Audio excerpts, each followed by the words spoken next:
Welcome, Pewter Report readers, viewers, and listeners to a brand new edition of the Pewter Pregame Show. We have one of the most aesthetically pleasing games we will ever see as your Tampa Bay Buccaneers are rocking the 1976 throwback jerseys again, which they are undefeated in for this season, with the Bucco Bruce helmet against the Seattle Seahawks and their throwback uniforms. So that's going to be great enough, but we have an awesome matchup to get into as well. I'm your host, Matt Matera. Joined with me is SR, Scott Reynolds of PewterReport.com. What's up, Scott?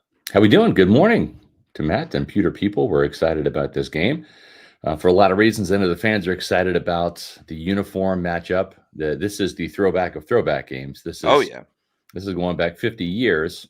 Both teams will be wearing their throwback uniforms. Yeah, so that's pretty cool. But, after a few minutes, that's going to kind of wear off, I think, and we're going to get on some real football. And the Buccaneers and the Seahawks, each good teams, 3-1 teams with high expectations this year. Probably more so in Tampa than Seattle. This is, I don't want to say a surprising start by them, but maybe it is a little bit. But we'll see which team comes out of this a little bit further ahead in the NFC. This is a really tough stretch for the Buccaneers.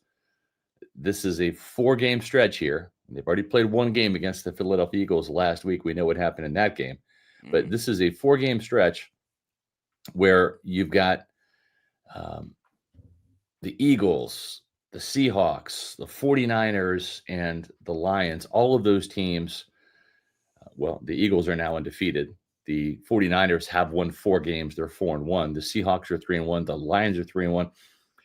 This is kind of like the same stretch of really good teams the Bucs played last year when they went 0-4. Yeah. Matt, hopefully history does not repeat itself for a third year in a row. Whether it's this game or the next one, I think they've got to win one of these next 2 games just to have a little bit of sanity. Otherwise, that's going to be the narrative. Is this team going in a midseason slump yet again? Yeah, if they lose today, which I'm not predicting, I actually predicted the Bucs to win this game. But if they do lose today, it's going to grow louder and louder that, they can't beat the good teams because of the teams they already defeated don't have the best combined record overall. So there's no doubt about it. This is the toughest stretch that the Bucs are going to have. At least it's earlier in the season. I will say that. I'd rather have them have their toughest stretch earlier versus later on in the year. And it does soften up, when it gets to November and December. So that's a good thing to turn to. And then they're able to, split these next 4 games like we talked about. That'll go well. Yeah. So today, let's get right to the injury news. We believe that Chase McLaughlin, I did the story yesterday. It's never a good thing on Saturday morning to get a group text from the Bucs PR department saying we have another player to add to the injury report. That was Chase McLaughlin, and he did fly with the team. He is expected to kick today. The Buccaneers did not have another kicker that they added yesterday, which is a good sign. So this is the injury report. No big surprises, maybe outside of Chase McLaughlin, if you didn't hear about that. The good news is Chase McLaughlin, again, traveled with the team, is expected to play. Illness, does that mean head cold, cough, stuffy nose, sore throat, like a virus, or does that mean stomach bug? Probably easier to manage and navigate a head cold or a cough if you're a kicker than a stomach bug. That's kind of hard to play, when you've got an upset stomach. So we don't know exactly what type of illness it is, but he did travel. That's a good sign. You just hope that he didn't get anybody else sick on the team playing. Usually when that happens, they kind of quarantine the person as best they can, shove them in like the front or the back of the plane, put them in the corner. And that's a long flight out there to Seattle. It's over 5 hours. So there is, the concern that you don't want an illness to spread. But Matt, you reported these injuries on Friday after Todd Bowles gave them to you. Mike Evans out with a hamstring, not a surprise. Not a surprise either. Jamel Dean or Benjamin Morrison out with their hip and hamstring injuries. Christian Izien also a little bit of a blow to that defensive backfield. He's out. Bucky Irving, foot and shoulder. We kind of knew once he was on crutches and you were out there practice on Wednesday with the boot and the crutches, that Bucky Irving wasn't going to play either.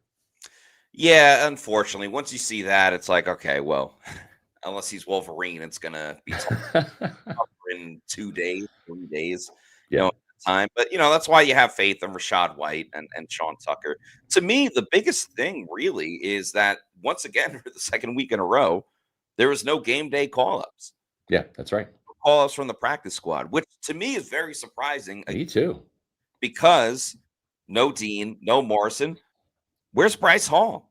Yeah. How little confidence does the team have in Bryce Hall that they're not going to call him up, Yeah. despite missing essentially their second and third string corner? I know.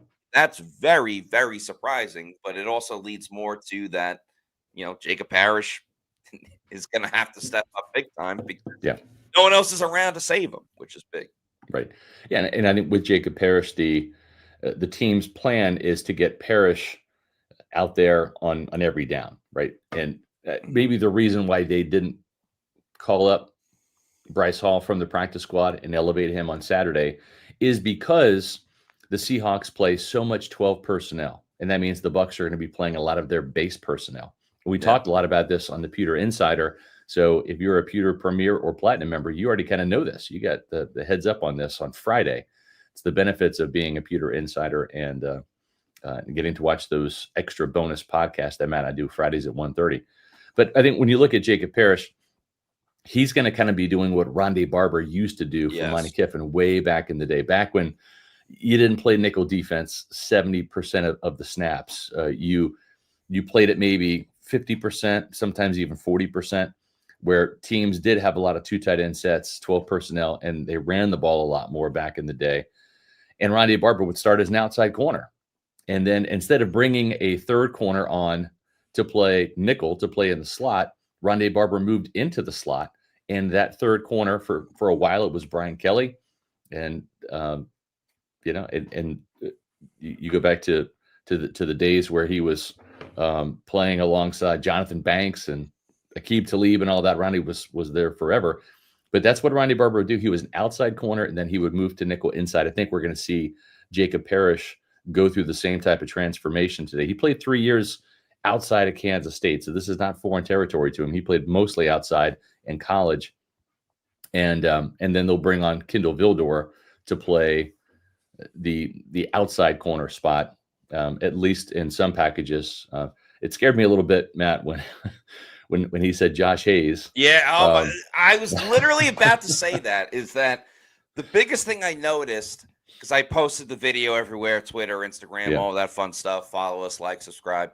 The biggest thing, it wasn't like, oh, okay, they'll turn to Kendall Vildor. The biggest thing was Josh Hayes. Yeah. Josh Hayes? Right. Are you kidding me? Like, that was the biggest, outrage by Bucs fans, was that potentially Josh Hayes could be playing corner at some point in this game. I don't think so. I think Todd Bowles was just kind of rattling off names in the moment and mentioned Josh Hayes, but no one wants to see that. With all due respect to Josh Hayes, no one wants to see that. I mean, he did get better in training camp. He had a better camp this year than he did last year. At the same time, we're all in agreement. He's a special teams player. He's a gunner. That's where his bread is buttered. But Matt, we've seen injuries hit this Buccaneer team this year. 2 corners went down last week. So I'm just a little befuddled that they won't have a safeguard, a safety net, if you will, with Bryce Hall coming up from the practice squad elevation. I would have bet money on that would have happened yesterday, and it didn't. And I just found it like, boy, Todd Bowles is really rolling the dice here, because an injury can happen at any moment. They're unpredictable. So we'll see Kendall Vildor typically as that outside corner, and I feel better about that because he is a veteran. I think he had a pretty good training camp. He had a couple interceptions in camp. And, Matt, that's been the one thing that has really been a shock to me, with all of the emphasis on the ball hawks and getting guys like Benjamin Morrison and Jacob Parrish drafted on day 2 and putting the emphasis on interceptions in the offseason. And then we saw 6 interceptions. Only 1 was by a starter. I'll remind you. That was Zion McCollum against Pittsburgh. But it felt like, okay, this team is finally going to be a bunch of ball hawks. And then, just as surprising as the team only having 1 interception, the fact that it's Jamel Dean. What are we doing? It's only 1 interception. It's Jamel Dean. It's crazy. But here's the thing, Matt. You've got 2 takeaways in the first 4 games. Todd Bowles' defense has been playing really, really good football. Third down defense. They have 32 tackles for loss. They have 17 pass breakups.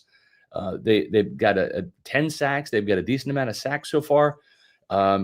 They're playing great against the run, 5th defense against the run. They're a top 5 total yards defense. But takeaways, it's just been they haven't taken the ball away enough. Only 1 forced fumble and 1 fumble recovery and 1 interception. It's kind of maddening. It's the final frontier. They're doing everything else correct. They're doing everything else right, but they are not taking the football away. And it's not for a lack of opportunities. I mean, week 1, Zion McCollum, you could not have handed him the ball any easier than his 2 opportunities. Levante David against the Texans. That's really all I'll say about that because we don't want to speak ill of Levante David. Right. And yes, they did against the Jets, but they're doing everything else right, which is crazy. But when you don't get the turnovers, it's certainly a blemish. So it needs to be corrected this week. The good news for the Buccaneers, they're actually even in the turnover margin this year. Yeah. Remember, they were heading into the playoffs last year, -5. They were the only playoff team last year that had a minus turnover margin. All the other teams were in the plus. I think the Commanders were like +2. Not that they were great at it by any means, but they were better than the Buccaneers, and it proved to be the case. They had 1 takeaway on defense. The Bucs didn't have any. They had the 1 turnover on offense. That was a big moment in the football game. So, to me, you look at the Seahawks, they already have 7 interceptions, Matt. 7. They have 3 guys with 2. And I'm a little concerned about that because Baker Mayfield did revert to bad Baker for a moment. Not better Baker. He's been better Baker the whole year. Better Mayfield. And Popeye's commercials. Yeah, but bad Baker showed up in the red zone in the 4th quarter of that Eagles game, and that unfortunately was a key turnover. But this does concern me a little bit. The Seahawks have got some ball hawks back there. We'll talk about some of those individual matchups later. But Ernest Jones, who is their do-it-all linebacker, he's got 2. Kobe Bryant, their safety, he's got 2. It's a dangerous secondary. If you put the ball in harm's way, they have the guys that can take it away. Even Darion Kendrick from Georgia, their backup nickel, who will be playing today in place of Devin Witherspoon. Devin Witherspoon, starting cornerback, he's out. Yeah. Along with DeMarcus Lawrence, their outside linebacker, their pass rusher, he's out. And then also Julian Love, their starting free safety, is out as well. We're going to be seeing Nick Amonwari, Yeah. Their first-round draft pick out of South Carolina today. He'll see some. Yeah, he's missed some time, but he's coming back today. So yeah, but it's a dangerous secondary.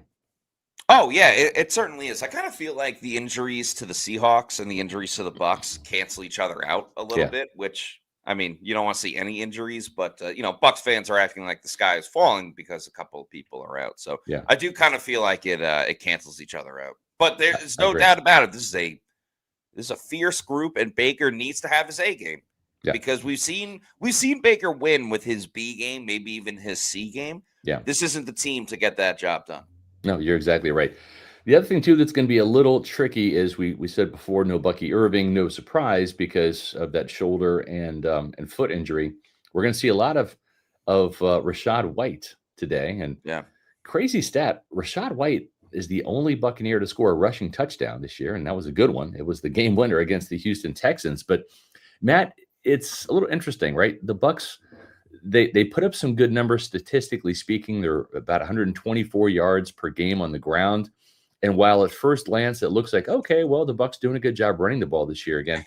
Bucky Irving, 237 yards, only a 3.3 yard average, no touchdowns on the ground. He's done more of his damage as a receiver this year, 2 touchdowns through the air.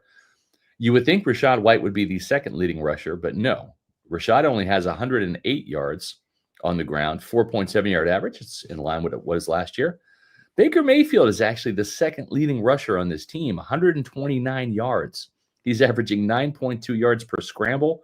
He's the only Tampa Bay player with a run over 20 yards. His 33-yarder against the Jets is the longest run of the year so far by a member of Tampa Bay. They're really kind of missing some of those explosive runs that they had last year. Maybe Rachaad White can provide some of those today. He'll be the starter. Sean Tucker, the most explosive back in the team, will actually be running back number 2. He'll get more of an opportunity. But Matt, what do you make of this running game so far? Is it fair to blame just the reshuffled offensive line up front for some of the problems? Yeah, I think so. It's been a little choppy with the run game. I mean, Baker loves to tuck it and run whenever he can, and he's been helpful. So you're not gonna knock what Baker's been doing, but I do think there is a difference. Like, people always be like, "Oh, look at the rushing yards for this team, for that team, for that team." You got to factor in the quarterback running, and I like to decipher designed runs versus quarterback scrambles.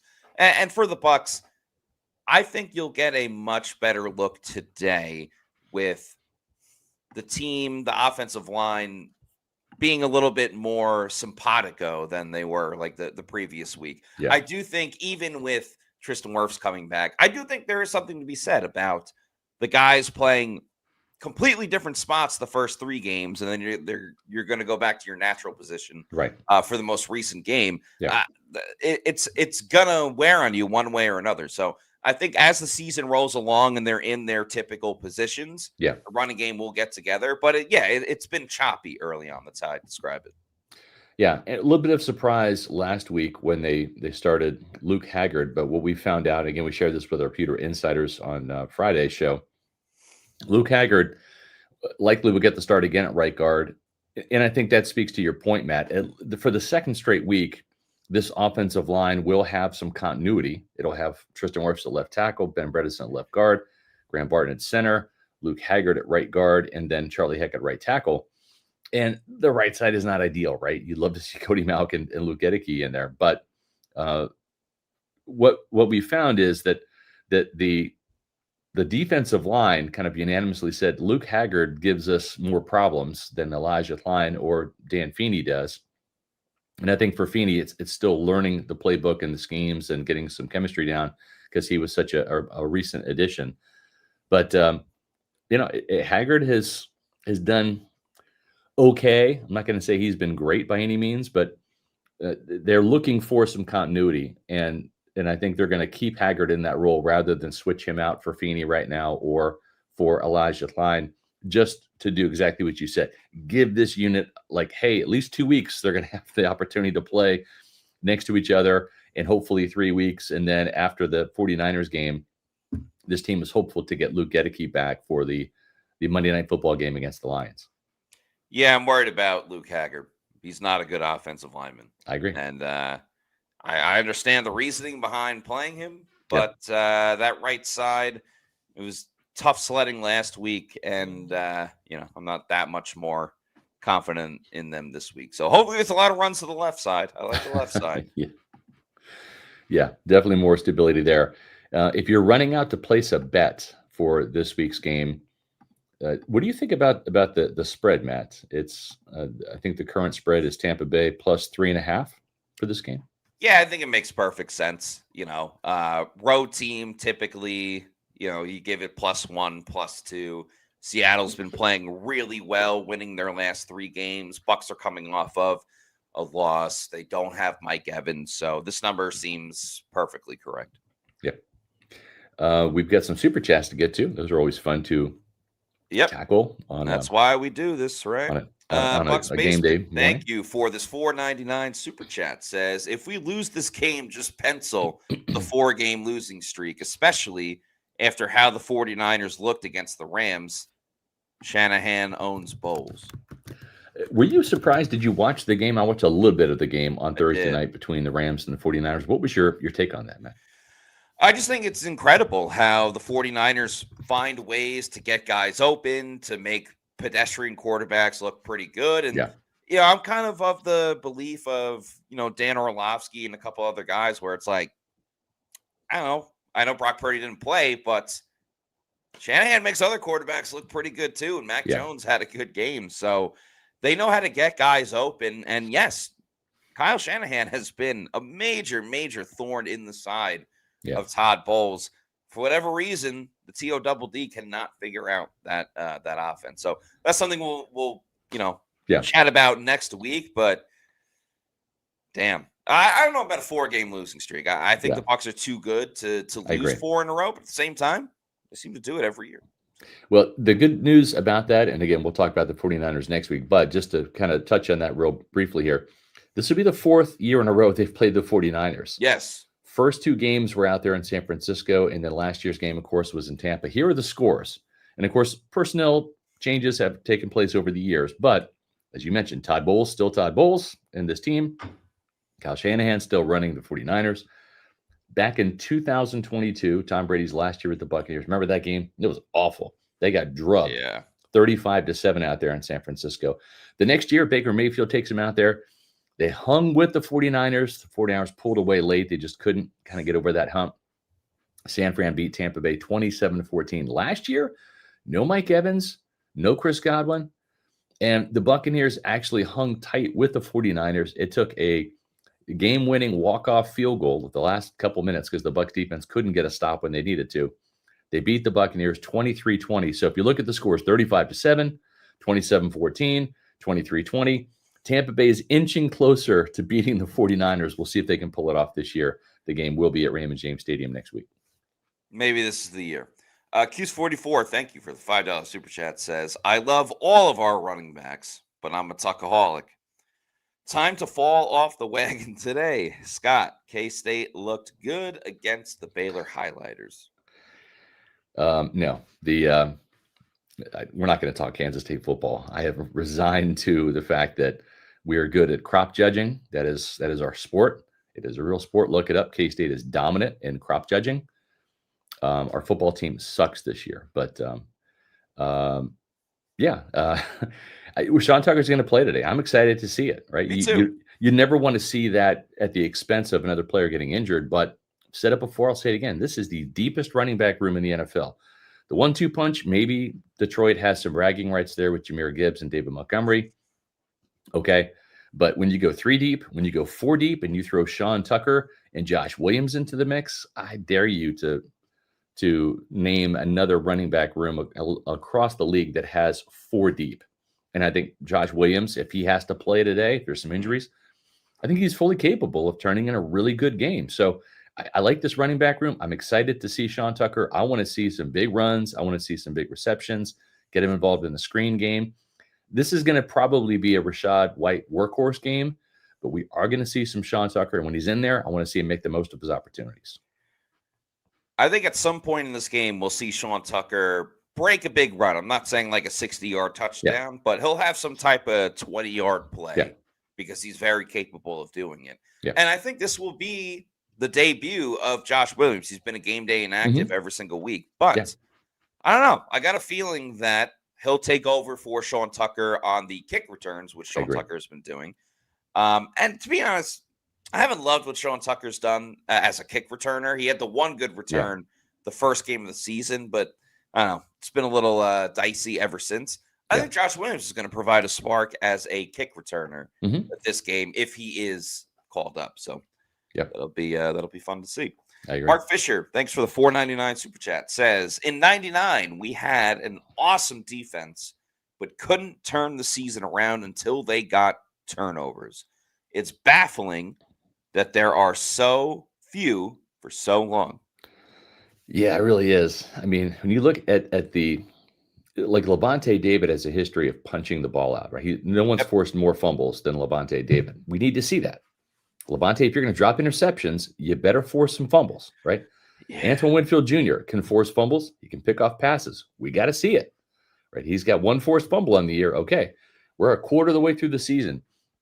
These guys need to get the ball out and recover fumbles and pick off passes. It's time, because against good teams, the turnover margin will be the tail of the tape, if you will. That will determine who is going to win the game. Look no further than last week. Eagles won the turnover margin 2-0. They won a close game against the Buccaneers. Period. The end. That's the story. If the Seahawks win the turnover margin today, they will win the game. If the Bucs win it, they'll probably win the game. That's just how it is. Against bad teams, you can get away with winning the turnover margin, and maybe even losing it. We've seen block punts, unfortunately, block kicks become a great equalizer. We've had 2 blocks for touchdowns in the last 2 games. The field goal against the Jets, the block punt against the Eagles. And Matt, that scares me to death because the Buccaneers didn't make any changes that we know of this week. And the Seahawks already have a blocked field goal and a blocked punt this year. It's been ugly for punting the football. So hopefully let me ask you a question, man. Sure. Usually I'm the one who calls for coaches to be fired here. That's kind of been my job over the last 3 decades.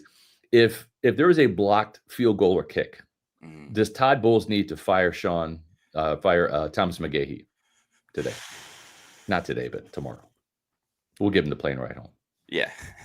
Probably. The problem is, so you have Keith Tandy that you could put in as the special teams coach, and he doesn't come from the coaching tree of Thomas McGahee, which is a good thing. Right. Because, I don't know, overall it would be difficult to fire a coach, have another coach completely take over, and just be like, all right, we're going to do everything different. Everything that we installed from the springtime, we're now going to change in 1 week, and we got to get it done for the next game before San Francisco. Right. But at the same time, everything you installed since the spring has sucked. It's been awful, and there's been another block. So, yeah, I think so. If there's another punt blocked, unless it's such an egregious thing where it's like, okay, that guy just missed his block, let's replace him versus the whole coach, I think we could see it.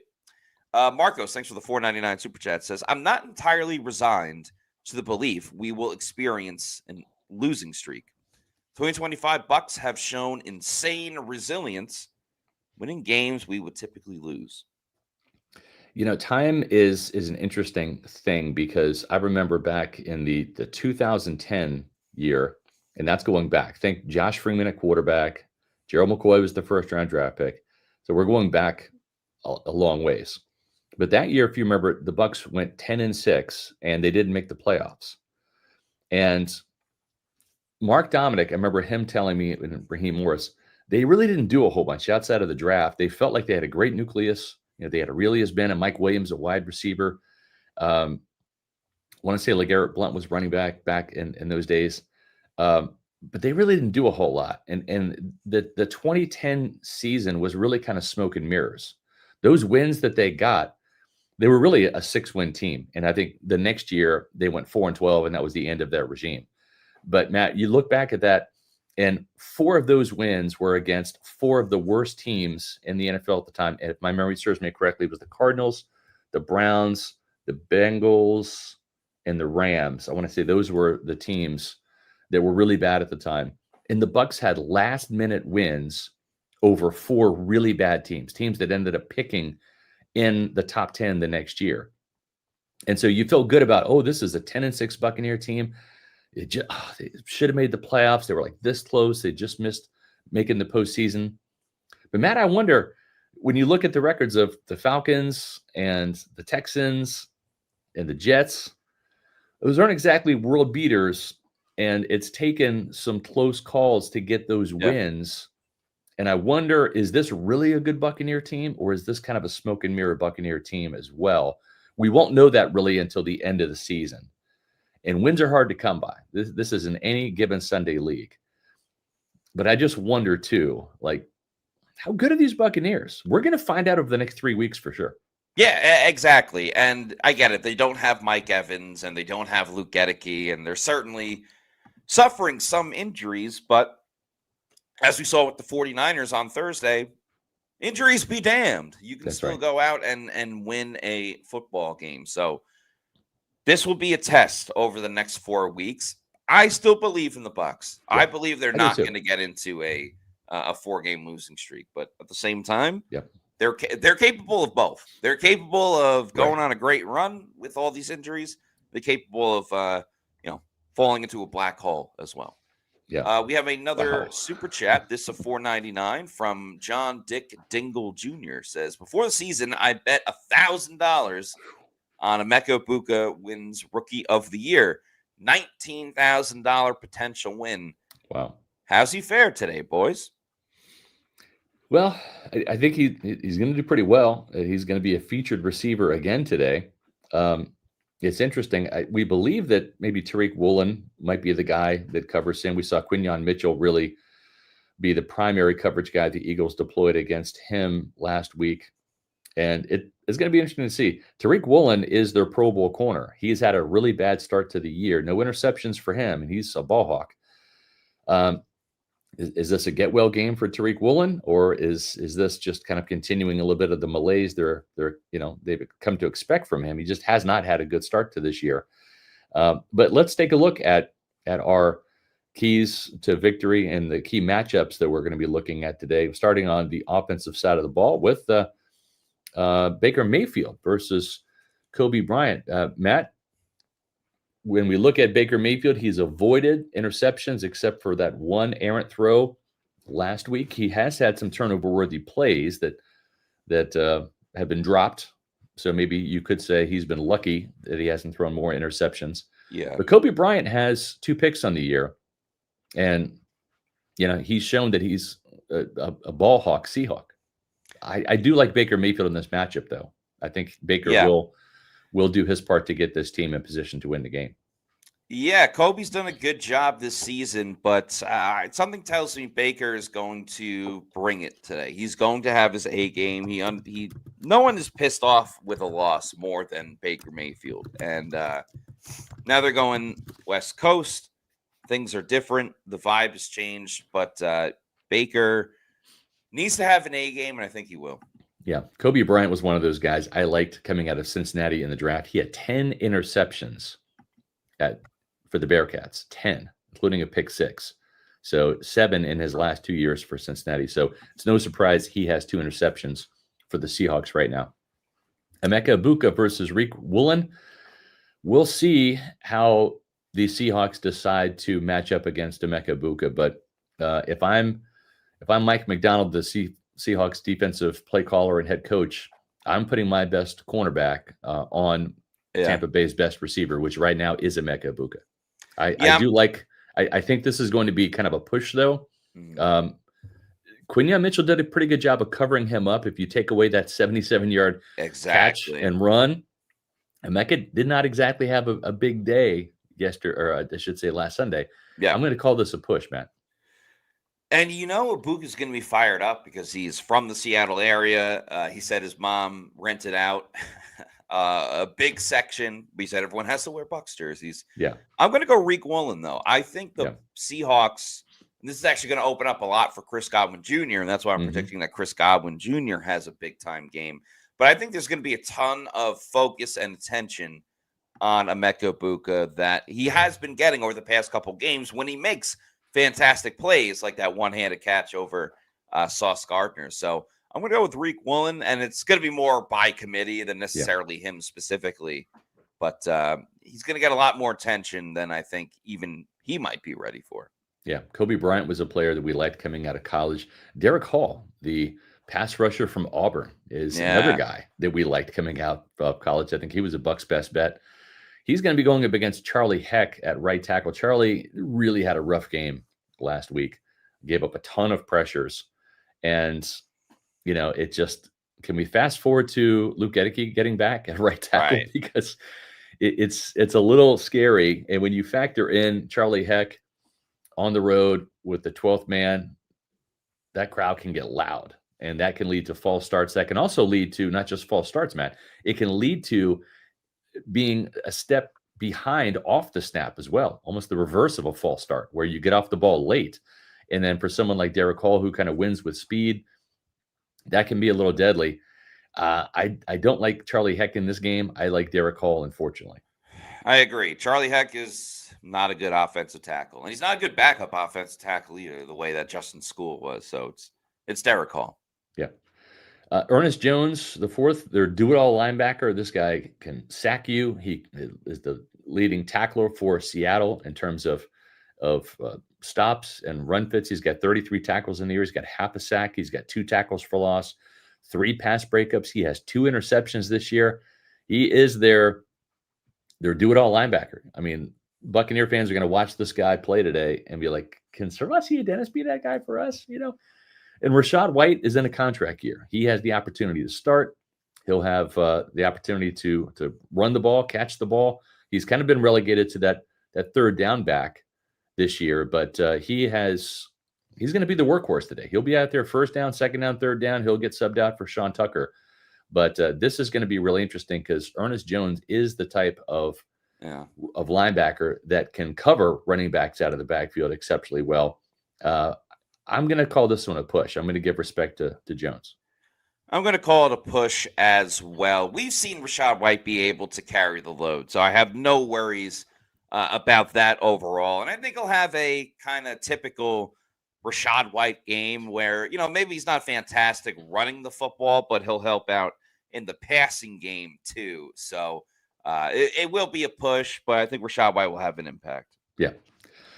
We didn't go with more of the obvious matchup, which might be Leonard Williams, their pass rusher up front. Williams is he's just been getting it done for years and years now, and is kind of wrecking havoc up there in Seattle with the way that he can get after the quarterbacks, getting up there a little bit in terms of age, but he can still get the job done. Kind of like Vita Vea, 30 years old, and he's still getting it done. Leonard Williams and Byron Murphy, each of those defensive tackles have 2 tackles for loss.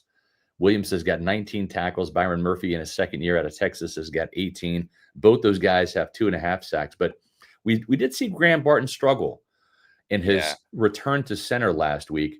And Byron Murphy is the type of player, he does this crazy corkscrew type of technique where he can literally stymie a double team block and anchor at the line of scrimmage. He's a short defensive tackle, like 6', 6'1", has incredible leverage. The Buccaneers are going to want to run between the tackles today. Mm-hmm. And Byron Murphy might be the guy that can plug that up for the 6th ranked run defense in the league. I'm going to call this one a push. I didn't like what Graham Barton was doing last week at center. Hopefully he's better today, but Byron Murphy's been getting the job done at nose tackle, and the Buccaneers will be playing a 3-4 team this week in Mike McDonald's defense.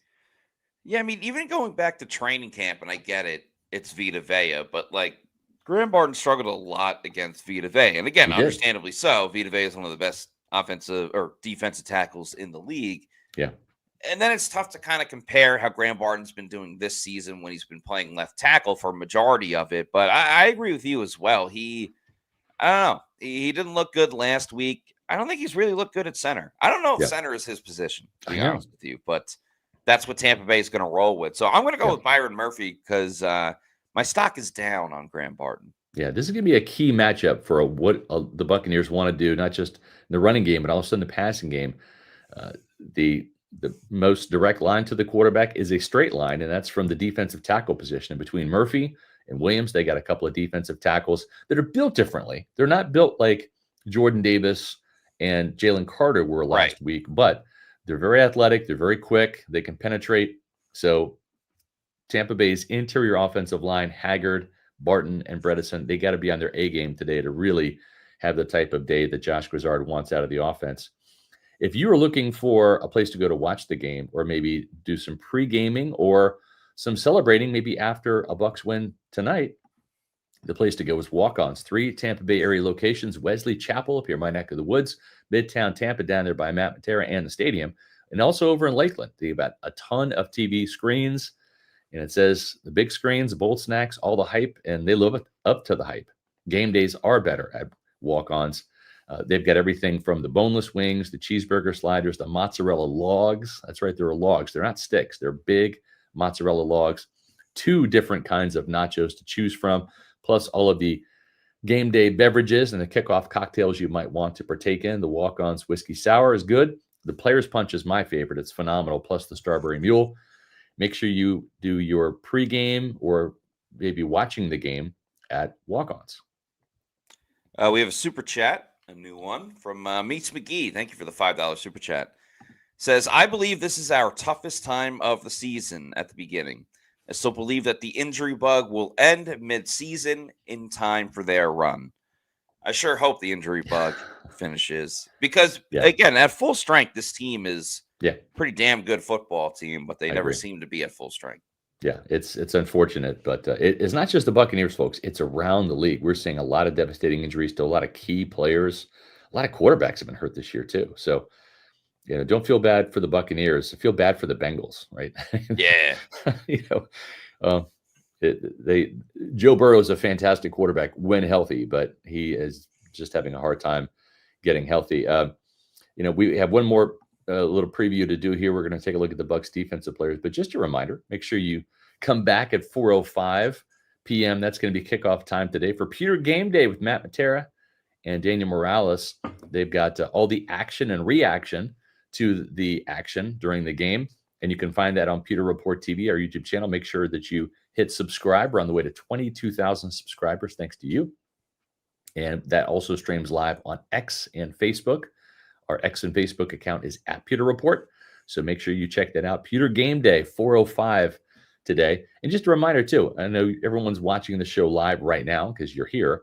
But we also have Pewter Report TV, our YouTube channel, where Matt Matera's got his Pewter picks and props for this game, too. We'll drop that in the chat so you can check that out prior to game day and get your bets in on the Buccaneers. I've got a Pewter Pulse video I did on Friday that I'll also drop in the chat. Where I talk about what are some things the Bucs have to do to avoid another 4-game losing streak. That's where you can find all of our Pewter Reports podcasts as well. We do 4 of those a week, including a post-game podcast. So make sure you stick around. About 7:30-ish tonight is probably when we're going to go live with that. We typically wait until after the press conferences from Todd Bowles and Baker Mayfield. Then we go live immediately, especially for road games. So we'd love to hear your comments and feedback. Hopefully it's a Buccaneer win. We had a split decision this week. All of the Pewter reporters have been perfect up to now. We picked 3 straight wins, plus we all were in unison picking an Eagles win over the Bucs last week. This week, though, we break the ranks. Myself, Adam Slovan, and Josh Capo all picked the Seahawks winning. We hope that we lose for your sake. But Matt Matera and Bailey Adams are the heroes this week. They're picking the Bucs to win. So we'll find out who's wrong and who's right. I would love to be wrong for your sake and for the team's sake. So let's talk about it after the game around 7:30 on our Pewter Report podcast. That's right. Let's go, people. All right, let's check out the final key matchups for today. The Bucs defense versus the Seahawks offense. Zion McCollum versus Jackson Smith-Njigba. He is, he's been kind of a tease, right? I mean, we love Zion, friend of the program. He's got the ability to take the ball away, but we just haven't seen enough of it yet. He's getting to be a little Jamel Dean-ish, not the Jamel Dean of this year, who actually has a pick 6, but Zion needs to come through. He got the big contract extension, but he's got to deliver now and become a ball hawk. This is a ball hawking Seahawks team, and Tampa Bay has got to become the ball Hawkeneers, as I said in my SR's Fab 5 column. He's got the ability to shut down Jackson Smith-Njigba, but I look at this as a push just because Smith-Njigba is off to a fantastic start this year, statistically speaking, and Zion has not really come through with the interceptions as we've hoped. Right, but this matchup isn't just, hey, is Zion going to get an interception? It's slowing down Jackson Smith-Njigba, and I'm taking Zion in this because overall, the Bucs corners have done a great job of shutting down the top wide receivers on other teams. You can go back to week 1 against Drake London, but they've done it ever since, and I don't see why that's going to stop with Jackson Smith-Njigba, despite the fact that there's no Jamel Dean, that there's no Benjamin Morrison. I like Zion. I hate that he drops the easiest of interceptions of all time. And I'm tired of hearing, oh, I need to hit the jugs machine. I need to go to the jugs machine. But despite that, he's been a really good cover corner. So I don't think that's going to change, and that's why I'm taking him. Yeah. Looking at the next matchup, the Bucs defensive tackles versus right guard Anthony Bradford. And the reason I always say defensive tackles is because I would love to see Vita Vea go up against their absolutely terrible right guard, Anthony Bradford. He's a big guy, 6'4", 334 pounds, but he's mostly a mauler in the run game, terrible in pass protection. He lunges, he blocks with his head down, he will whiff on blocks, and I'd love to see Vita Vea's power go up against him. So if I'm Todd Bowles, I'm putting Vita Vea as the 3-tech, as that Kalijah Kancey role today, and then I'm rolling with big Elijah Simmons, as the defensive tackle, the nose tackle next to him. That's kind of how I would approach this. And I would put Vita Vea on him on early downs. And then in nickel rush situations, I would bring in Elijah Roberts and have his quickness go up against Anthony Bradford. So that's why we say defensive tackles. I think that they're going to throw a lot of different players at Anthony Bradford today. And I like whoever is in that position, whether it's Roberts, whether it is Simmons, or whether it's Vita Vea. Give me the Bucs defensive tackles over this guy, because he is just not good in pass protection at all. He's the you said it best earlier when you said absolutely terrible. So I think the Bucs have done a good job of picking up the slack with Kalijah Cansey out for the remainder of the regular season. So I got a lot of trust and faith in these Bucs defensive tackles. Kenneth Walker, the running back for the Seahawks, they're going to try to get him going. This is going to be tough sledding because the Bucs have the 5th best run defense of the league so far this year, 85 yards allowed on the ground. They did a really good job of containing Saquon Barkley last week. I don't think Kenneth Walker is in that class, but Servassier Dennis, he's gotten picked on in pass coverage, but Walker is not the kind of back that's going to be catching passes out of the backfield. He is going to be a between the tackles runner. That's really where Servassier Dennis excels. This could be and should be a double-digit tackle game for Servassier Dennis. This type of game, going up against teams with 12 personnel, this is really, I think, in his wheelhouse. This is where he will thrive and excel. I actually think this is going to be a push, though. Walker is a very good running back, but I don't think he has the advantage. I like Servassier Dennis, getting some wins in this, some tackles for loss. I think Walker will have, a decent run here or there. But I like this as a push. I think that the Tampa Bay matches up pretty well against the Seahawks running game. They'll win overall, but this matchup kind of head-to-head, I view it as a push. Yeah, if Kenneth Walker was a guy that gets out in space and is able to make guys miss the way that we've seen with Bijan Robinson and Saquon Barkley, but he's just not that type of guy. Right. So this is a game that's way more suitable for Servassier Dennis. So that'll take a push. Most other matchups, I'm taking the running back. Because it's still a long way to go for Servassier Dennis, but this one matches up for him a little bit better. Yeah. And then we have Antoine Winfield Jr. versus Sam Darnold. This is going to be a little bit of a chess match, I think, with Todd Bowles, because when you look at Winfield, it's not just being a potential ball hawk back there in the secondary and picking off a pass or having some of those key pass breakups at the right moment to thwart Darnold in the passing game. It's also unleashing him on some blitzes from the slot. So this to me is, we need to see Antoine Winfield Jr. with the superhero cape on. We need Super Winfield today. And I think that happens. I want to believe that this defense will come alive today and make some plays on the ball. And if I had to guess who's going to be at the center of it, I would say Antoine Winfield Jr. He had the first takeaway of the year with that sack fumble. I like him to thwart Sam Darnold today. I think that the Darnold and the Seahawks ultimately get a close win because the Bucs don't do enough on offense. But Antoine Winfield Jr., I like this matchup, and I think he has the better day. We've talked about how the 49ers and the Rams have Todd Bowles' number in terms of, figuring out stuff against him. But Todd Bowles has Sam Darnold's number. He actually legitimately probably still has his phone number because he was his head coach once upon a time ago. But he's punched the right numbers in against Sam Darnold. And granted, this was in Carolina, but I think if the Bucs are able to stop the run, which I predict that they will, and they'll be able to, if you make Sam Darnold one-dimensional, he's got to throw, 40 times in a game, he's going to make a mistake one way or another. And it's likely that Antoine Winfield Jr. is the guy that is benefiting from said mistake. So I think he needs to be a superhero every game. That's just, the standard that we have, the expectations that we have for Antoine Winfield Jr. But I could definitely see it happening today. Yep. And then the final matchup, Cooper Kupp, which is kind of a dirty word when you're a Buccaneer fan and you hear the words Cooper Kupp, brings back some awful memories, especially in that 2021 divisional playoff game that the Bucs lost at the last moment. Jacob Parrish, though, I think this is going to be a key matchup. Cooper Kupp is not the player he used to be. Injuries have taken their toll. He's up there now. I want to say he's 32, 33 years old.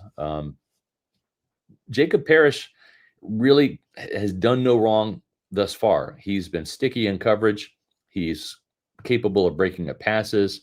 Nearly had a couple of interceptions this year. That'll be the next step in his maturation process, becoming that ball hawk Todd Bowles wants and needs him to be. And he's a great tackler, a fantastic tackler. Cooper Kupp's more of a bigger receiver. Cooper Kupp back in the day, I would say maybe wins this matchup. But I really like Jacob Parrish. The arrow's pointing up for this kid. I think he is a star in the making. I'm going to go Jacob Parrish gets the win, not even a push. I think Parrish has the ability to shut him down today. I agree. The kid has showed something. He's a feisty dude. He's a pit bull. He's a bulldog, whatever dog you want to use as a simile to him. He's just I love the aggressiveness that he has. He packs a punch that we haven't seen from Bucs corners in a little while. And you know what? He might be the guy that gets an interception today. He's that aggressive.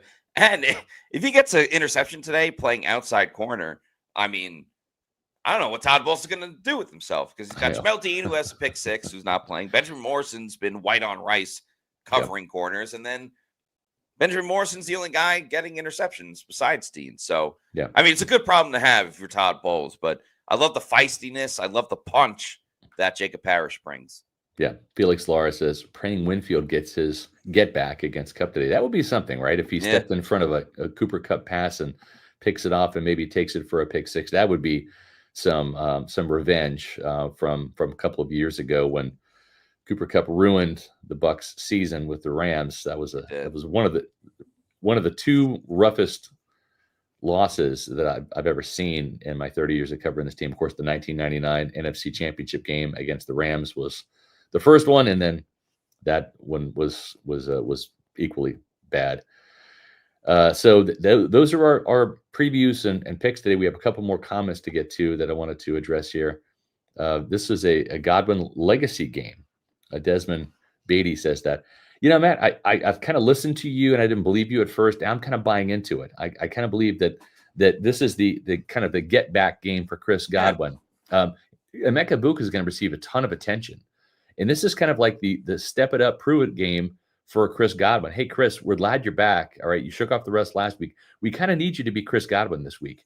And this is almost one of those games, if you think back to the old days of NBA basketball, where teams would try to smother Michael Jordan and say, we're going to make Scottie Pippen beat you. And Scottie Pippen would do that more often than not. This is, I think, the game where Chris Godwin's got to be the Scottie Pippen and show up and drop 30 and try to, get those key first downs, get a key touchdown for Tampa Bay. They really need Chris Godwin to be better than he was last week. You said it with knocking off the rust, but let's not forget how great Chris Godwin Jr. can be when he is at his best. And I'm not expecting him to be at his overall best in this game, but even a step below of what vintage Chris Godwin Jr. does wonders for this offense and what Josh Grizzard can call up. So I think this is the return of Chris Godwin Jr. today. Yep. Ion Riley, I had a ticket to the game today, but unfortunately I had to cancel my flight due to my grandfather passing and my wife being hospitalized. Wow, that's a double whammy. We're really sorry to hear that. Yeah, very sorry. I feel optimistic about a win today and looking for some positivity. I hope that's the case for you. Certainly, I know that what your team winning, whether it's college or pro, can do to kind of lift your spirits, and hopefully that happens today. Like I said, I'd love to be wrong. I'd love to trail Matt and Bailey early in the picks. I do have them beating the 49ers next week. I'm going to stick to that. So that's an early preview. So don't hate me too much, Bucs fans. You might get the L today, but I think the W is coming next week. Hopefully I'm wrong and they start stacking W's here. Another question from Wasp, who's one of our Pewter Report TV channel members. Is Jalen McMillan definitely coming back this season? That is the hope. From what I've been told, don't expect it right after the bye week, though, right? So the bye week is week 9. That really is kind of like the middle of the season. And what I've been told is December. So maybe about a month after the bye week, they're expecting him to possibly come back December. That's kind of the target that they're shooting for. I didn't hear December 1st. I didn't hear December 15th. I just heard December. So continued prayers up for Jalen McMillan. Hopefully his recovery is doing well. He's another player. when he comes They back, miss his big playability. they do. Yeah, they do for sure. Listen, one last thing here too. This is a comment about the tight ends that I think I just missed it here, but I did see Otten. Let's talk about Cade Otten real quick. Josh Capo's got a good article about Cade Otten on pewterreport.com. Make sure you follow pewterreport.com, our website. We're going to have all the post-game coverage you're going to want to read after the game as well. Cade Otten, he's going back to Washington. He's a Washington native. He played at Washington. Yeah. He's like one of 12 or 17 Huskies on this team that has played. He has primarily been the blocker this year. He's had to be, because you've had Graham Barton at left tackle. You've had Charlie Heck at right tackle. So they've needed him to stay in and pass protect a lot. He has 6 catches for 34 yards. Is this kind of the hometown Grizzard gets Cade Otten the ball and get a little bit of a hero's welcome home? Is this that game where Cade Otten can maybe have 5 catches, 50 yards, and a touchdown? Do you see that possibly happening, or is this going to kind of be status quo for Cade Otten, who the team did not elect to give a contract extension to? They did that for Luke Gedeke. They did that for Zion McCollum. I'm actually in favor of that. I think Cade is good. I don't think he's special, just me personally. Yeah. But what are your thoughts, Matt, on Cade Otten today? Yeah, everyone around him is getting contract extensions. I'm an advocate of players playing somewhere familiar, getting a little bit extra juice. But I think as long as Charlie Heck is your starting right tackle, Cade Otten is going to be stationed to, and they move him on each side, and he plays, last game he played 96% of the snaps. Yeah. He's going to be stationed to blocking and not really having much of an impact in the receiving game. Yeah. I don't think it's going to happen for quite a while until Luke Gedeke comes back, where you see Cade Otten be a major factor. I mean, last week he had 3 catches, but it went for 9 yards. So I can't really say he had too much of an impact. He's important blocking. He's still very important to this team. Yeah. But I don't know. I don't see it this week, despite playing in familiar territory. Yep. Exactly. Just a reminder, in a few hours, we have to wait today to 4:05 for that kickoff, but we will have Pewter Game Day at 4:05. Matt Matera and Daniel Morales live on Pewter Report TV, our YouTube channel. Come join the fun. It's a fun broadcast. Matt, listen, his reactions to the action are bar none. Okay. Yep. And the cool thing is you don't have to deal with biased announcers on TV. Matt is in the locker room watching practice. He's going to give you the insights from one Buccaneer place this week during the broadcast. That's going to give you some insight into what's happening or not happening out there on the football field. That's 4:05 today. Then make sure that you head over to Pewter Report TV again after the game, as we're going to have a Pewter Report podcast, our post-game podcast tonight around 7:30-ish. Yep. So make sure, if you're not already doing so, that you're following us on all of our social media on X, Facebook, and Instagram. We are at Pewter Report. And our YouTube channel is Pewter Report TV. Please like and subscribe. Leave a comment on this video. What's your prediction for today's game? Very much looking forward to it. We got a lot of content coming up later this afternoon as well. Thank you, Zach Brannigan, for the kind words. But that's going to do for us this morning. For Scott Reynolds, I'm Matt Matera, saying thanks, everyone, for watching. We'll see you soon for another edition of the Pewter Pregame Show. Out.